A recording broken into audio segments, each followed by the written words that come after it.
اهلا بيكم يا شباب، ورجعنا لكم تاني من شبكة وصفارة. واحداث البريمير ليج الاسبوع ده كانت رهيبة جدا، وشفنا تقلبات كتير في ماتشات، وكانت ماتشات قوية جدا. فيا مرحب من تاني بالدوري الانجليزي، وعندنا كلام نتكلم فيه، فيلا بينا.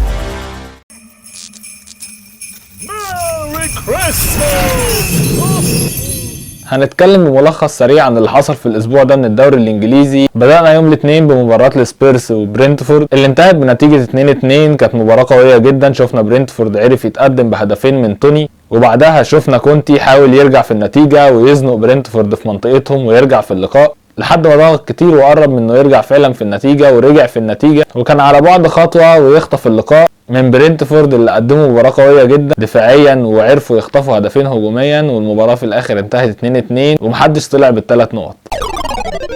بعديها كان في ماتشين ما فيهمش كلام كتير. ماتش فولهام وكريستيال بالاس خلص 3-0 لفولهام، شفنا فيها تألق ريد ومتروفيتش. وكان في ماتش تاني وولفز وايفرتون على ملعب ايفرتون، شفنا فيها لامبارد يتعثر مرة تانية وولفز يخطفوا اللقاء في الدقايق الأخيرة بعد ما حاولوا كتير جدا وضيعوا أهداف كتيرة في آخر 10 دقايق. عرفوا في آخر المباراة وفي آخر دقايق من الماتش وفي الوقت اللي بدل الضايع يخطفوا ال3 نقط من ايفرتون.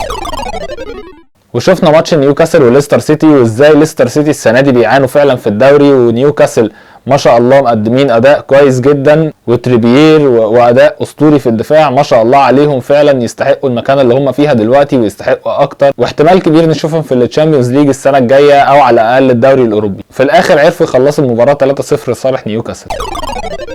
وكان في مباراه برايتون وساوثهامبتون، وطبعا برايتون السنه دي مقدمه اداء كويس جدا حتى بعد ما المدرب الاساسي بتاعهم مشي، لسه عارفين يأدوا نفس الاداء اللي كانوا بيأدوه قبل كده ومكملين في الدوري بشكل كويس جدا.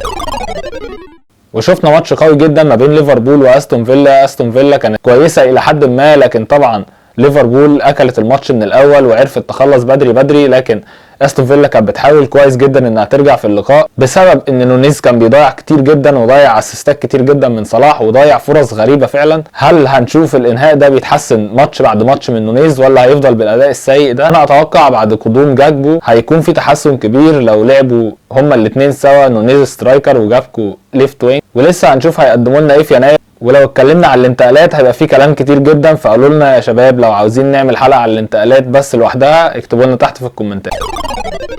وفي اخر اليوم كان في ارسنال وويست هام. ارسنال اتاخرت في الاول في النتيجه وويست هام عرفت تتقدم من بين رحمه، وبعد كده شفنا ارسنال ازاي عندها قوه الشخصيه السنه دي وبتقدم مستوى كويس جدا ما شاء الله عليهم، عشان ما يقولوش اني بحسدهم. بيقدموا اداء كويس جدا وعرفوا يرجعوا في الماتش بشخصيه البطل اللي كنا مفتقدينها جدا من ارسنال بقالنا فتره كبيره. وكان واضح غياب خيسوس، بس نيكيتيا انا متاكد انه ماتش عن ماتش هيبقى احسن لحد ما خيسوس يرجع، ونشوف هيعملوا انتقالات في الانتقالات الشتويه ولا لا. وامبارح كان في ماتشين بس، ماتش تشيلسي وبورنموث اللي شفنا فيه تشيلسي بتقدم اداء كويس جدا طبعا قدام بورنموث، الفريق متواضع جدا السنه دي، لكن تشيلسي عرفت تقدم مستوى كويس وشفنا خطوره كبيره جدا منهم وفي تطور واضح عن ما قبل كاس العالم. وكان عندنا ماتش تاني، ماتش نوتنغهام فورست ومانشستر يونايتد، وشفنا فيها مانشستر يونايتد بتكتسح المباراه وبتقدم اداء قوي جدا، وشايفين اداء فعلا مختلف بعد كاس العالم، وشايفين ان إيريك تين هاج طور الفريق بشكل كويس، وراشفورد راجع بزخم كبير جدا بعد كاس العالم، ومارسيال كان واقف على رجله بشكل كويس وبيتحرك حلو. وإيريك تين هاج بعد المباراه قال ان لولا ان في مباراه تانية قريبه كان كمل بمارسيال، فهو قرر يسحبه على الدقيقه 60 كده، لكن ثنائيه مارسيال وراشفورد كانت كويسه جدا في المباراه دي، وانا اتوقع ان هيبقى ليهم دور كبير جدا لو ما عملوش انتقالات في يناير وجابوا مهاجم مكان مارسيال. انا شايف ان ثنائيه مارسيال وراشفورد ثنائيه اندر ريتد جدا وما خدتش فرصتها بالشكل الكويس، وكان كل شويه حد فيهم يتصاب او يجيبوا حد يلعب مكانهم. بس وده كان ملخص الاسبوع ال16 من البريمير ليج واول اسبوع بعد كاس العالم، وعندنا مباريات قويه لسه جايه وهنشوف هيحصل فيها ايه. هل هنشوف مفاجآت؟ هل ارسنال هيفضل متصدر ولا مانشستر سيتي هيبقى ليها كلام تاني مع هالاند الجبار؟